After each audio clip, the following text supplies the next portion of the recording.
નમસ્કાર મિત્રો, હું ડૉક્ટર રાજન પટેલ, વિશ્વ નાક કાન ગળાની હોસ્પિટલ ફરી વખત તમારી સામે એક નવો જ વિડીયો લઈને હાજર થયો છું. આજે હું તમને એક વસ્તુનું નિરાકરણ આપીશ. ઘણા લોકો પૂછતા હોય છે કે આ ઠંડીની સિઝનમાં જ્યારે બહુ ઠંડી પડે ત્યારે મોર્નિંગ વોક કરાય કે નહીં.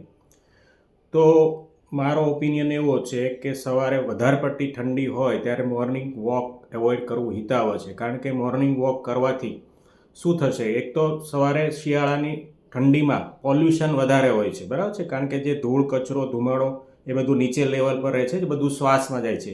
બીજું બહુ મહત્ત્વનું રીઝન જે કે છે ઠંડી હવા, જે તમારા નાકમાં જઈ અને તમારા સાઇનસ અને આ જે ચહેરાનો ભાગ છે એમાં ઇન્ફેક્શન કરી શકે, તમારી ઇમ્યુનિટી ડાઉન થાય.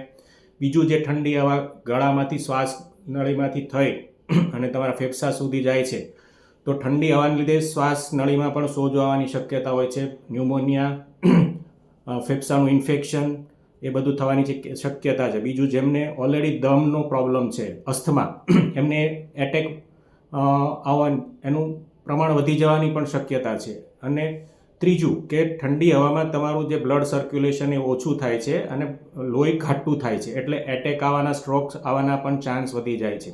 એટલે બને ત્યાં સુધી તમારે ઠંડી વધારે પડતી હોય ત્યારે ઘરમાં જ વોકિંગ કરવું, કારણ કે ઘરમાં તમારે એક તો પોલ્યુશન બહાર કરતાં ઓછું હોય, ઠંડી ઓછી હોય, અને બને ત્યાં સુધી એવું તમને લાગે કે ભાઈ ઘરમાં આપણને ફાવતું નથી ચાલતા, તો પછી બપોરના ટાઈમે જ્યારે થોડો તડકો હોય છે, ગરમ હવા બની ગઈ હોય છે, ત્યારે તમે બહાર વોકિંગ માટે નીકળી શકો. પણ બને ત્યાં સુધી વધારે પડતી ઠંડીમાં અર્લી મોર્નિંગ વોકિંગ કરવું એવોઇડ કરવાનું છે, બરાબર છે.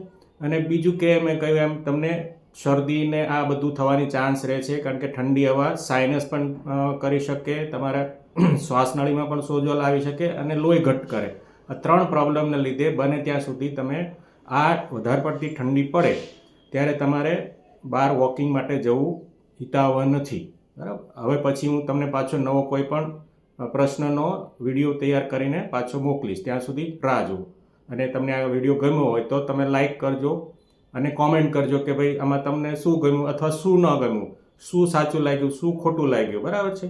તો મને પણ ખબર પડે કે ભાઈ મારે કઈ રીતે નવા વિડીયોમાં ઇમ્પ્રુવમેન્ટ કરવું. નમસ્કાર.